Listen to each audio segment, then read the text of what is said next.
All right, what's up, listeners? Welcome to another episode of the show. I am your host with the most, Chris Talks. I hope that you're having a good day because I'm definitely having a good one. So I hope that you're having a good one as well.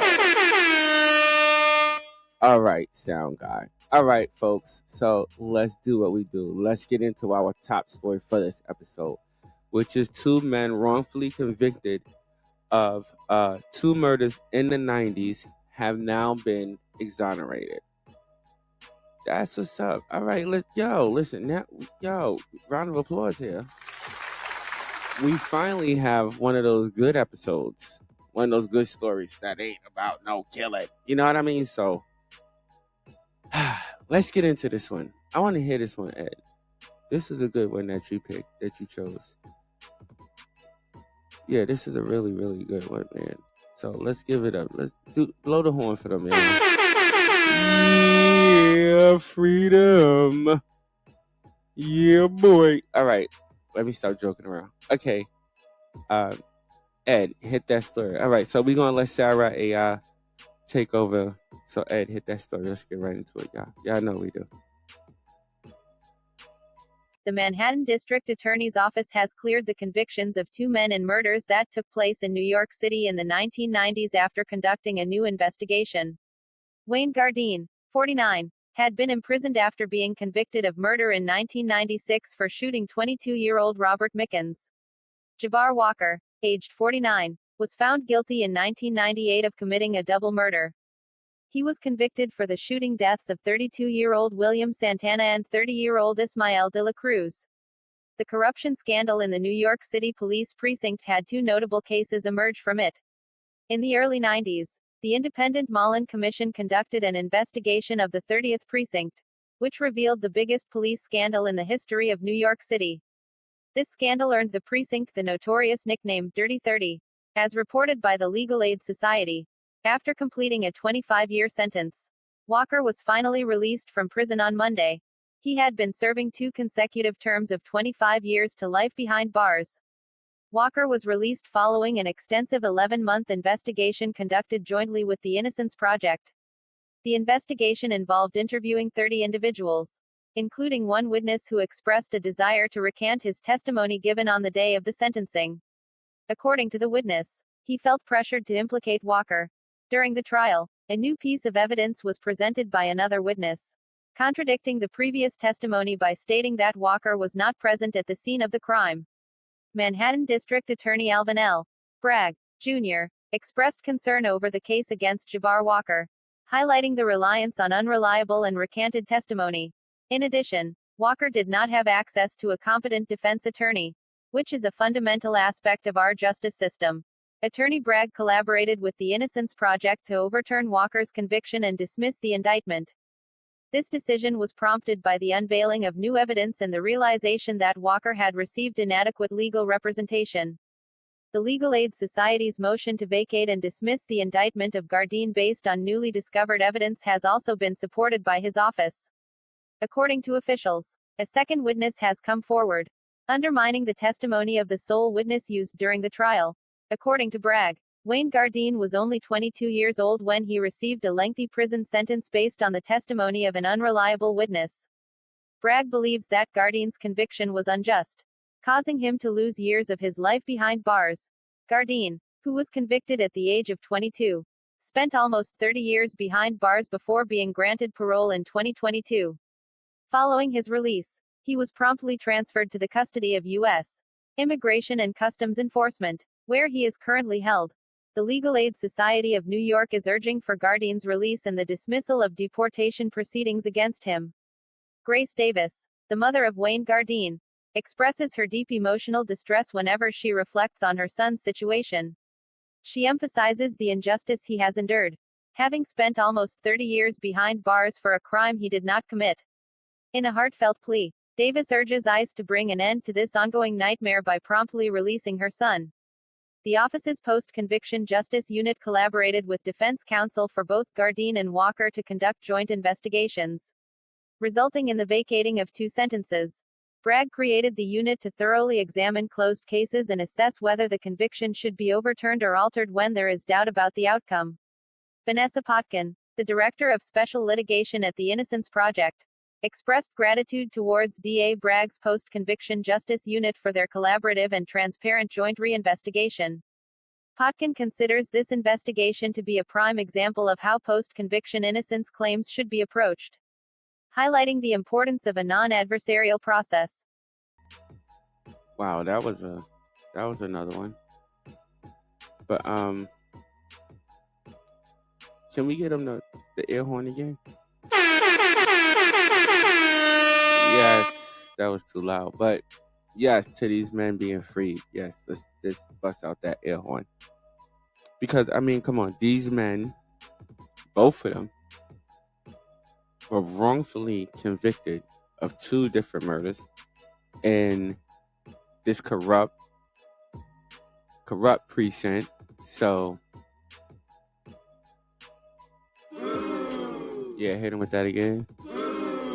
And what was that? So that's boo to the 90s version of the 30th precinct, okay?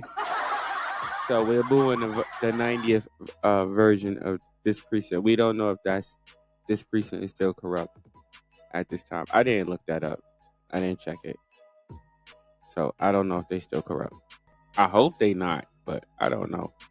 But anyway, these 2 men were wrongfully convicted of 2 different murders, and both of them were very young when they did this. One of them was about 22, and I think the other one, yeah, one of them was about 22 years old, right? Yeah. So that's really really young. Okay, and then serving all that time from the 90s, and we're in 2023. For them to be released, I bet you that they were probably jumping to the ceiling. I would be jumping to the ceiling if I was released after all that time, after being wrongfully convicted. And they are sitting there constantly, you know what I'm saying that they're innocent of these murders. Now, my first question would be this. The officers that participated in this, why are they not being prosecuted? And if they can be, why are they not being prosecuted? And should they be prosecuted? So all my listeners, hit me up in the comments and tell me what you think. Should the officers that participated in this, these 2 wrongful convictions, because they did tamper with the evidence there, intimidated at least one of the witnesses, who what didn't he put? Can you put that up on the big screen? Thank you. Yes, dude, I do not have my glasses on, so don't be sitting there making fun of me. But anyway, at least one of the witnesses recanted their story, and they were not heard.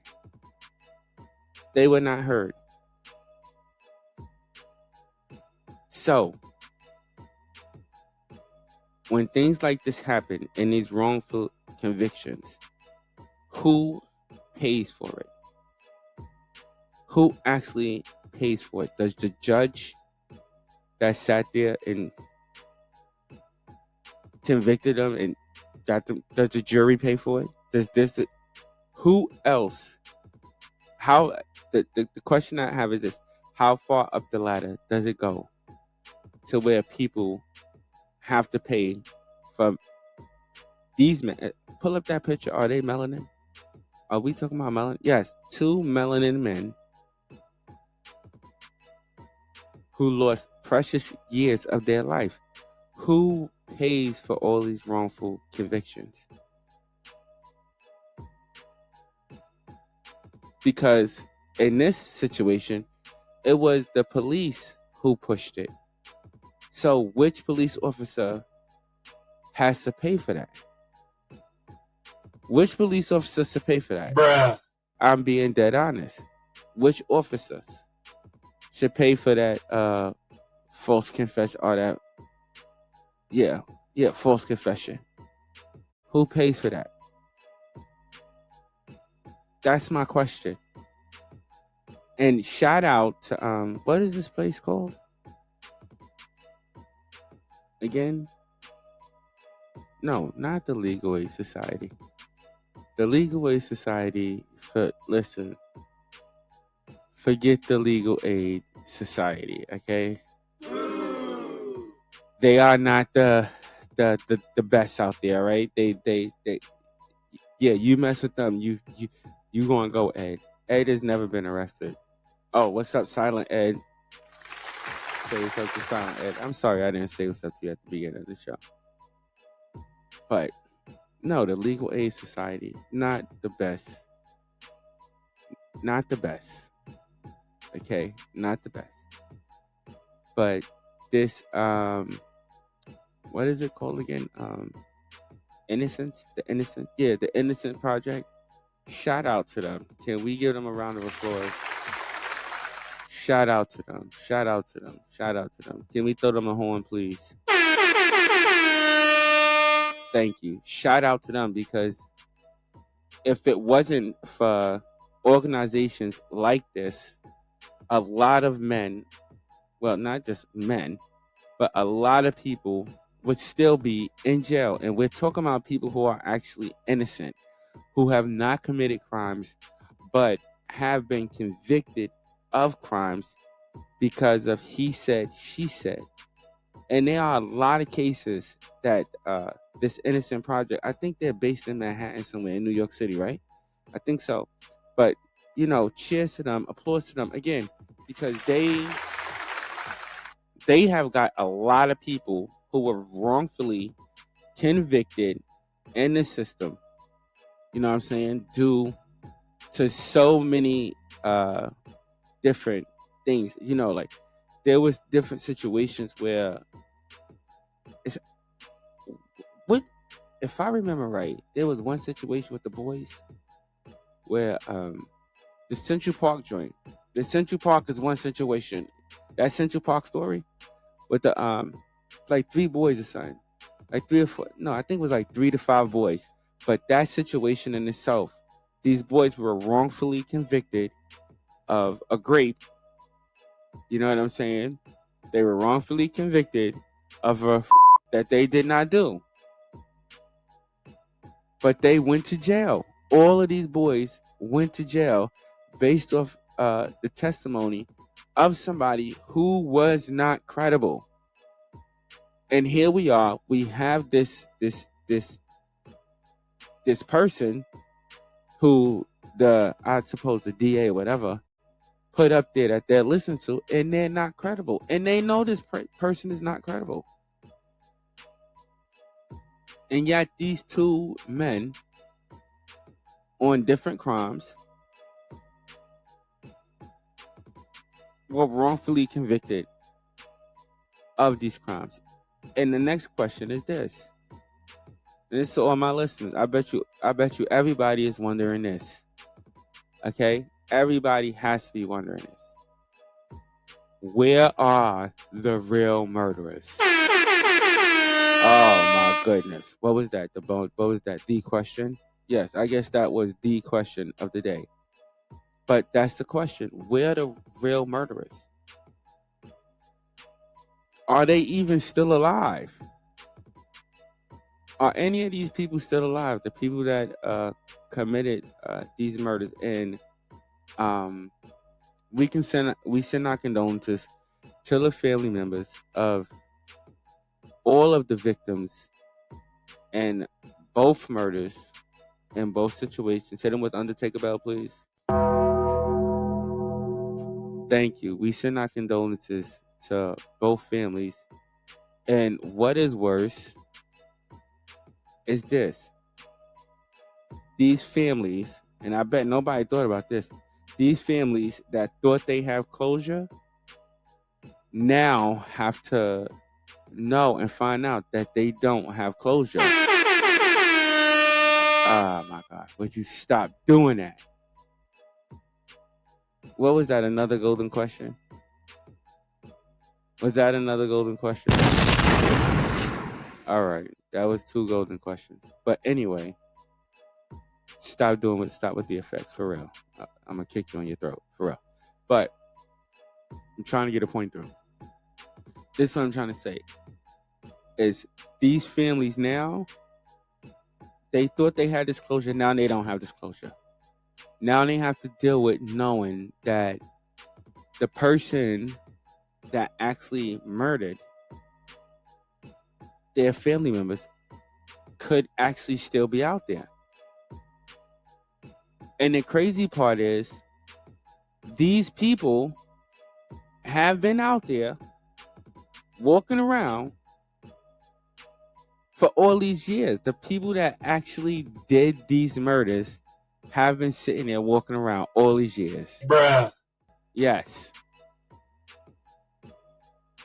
These whoever committed, I don't know, it could be more than one person that committed both murder. I mean, it could be 3. It could be one murder, one killed one, and 2 did the other murders. We don't know. But the evidence that was presented, and thank goodness, and by the grace of God, that technology is where it's at, so that they can be able to vindicate these men through DNA and things like that. So let's give that technology a round of applause real quick. But the Legal Aid Society, I mean,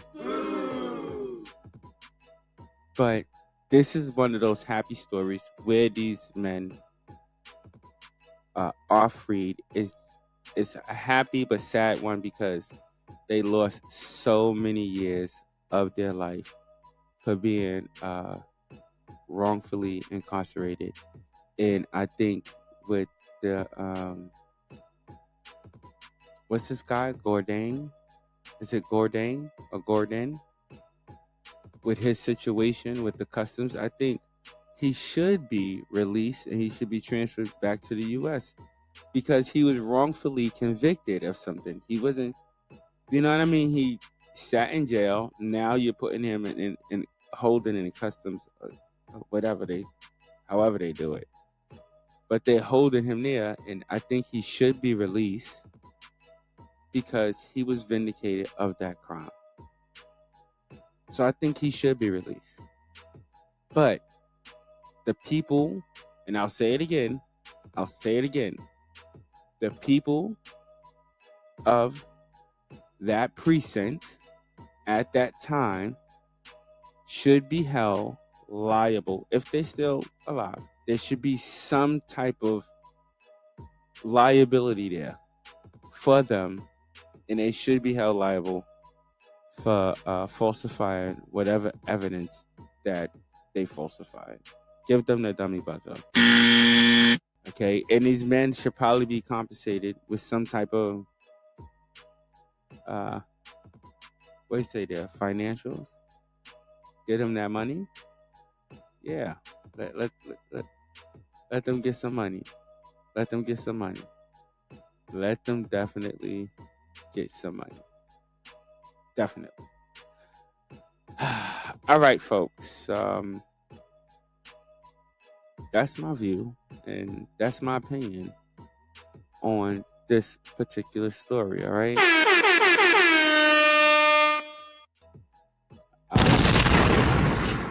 Thank you. Listen, I wanna oh yeah, let's pay the bills. All right, y'all already know what to do. I always forget to do that, Ed. All right, y'all already know what to do. If you like this content, want to hear more of it, y'all know what to do. Hit that subscribe, like, notification. Also, leave a comment and let me know what you think of the questions that was asked and what you think of this episode. Also, feel free to check us out on our other social media platforms. You can check us out on Facebook, where we put a post up motivational and spiritual content to help you through your day. All right. So, yeah, the bills are paid, man. The bills are paid. All right, everybody. I want to thank everybody for tuning in. I want to thank all my listeners for tuning in. You could be anywhere else in the world, but you are here with me, and I so appreciate that. Also, stay blessed and not stressed. Until next episode, folks. I'll see you later.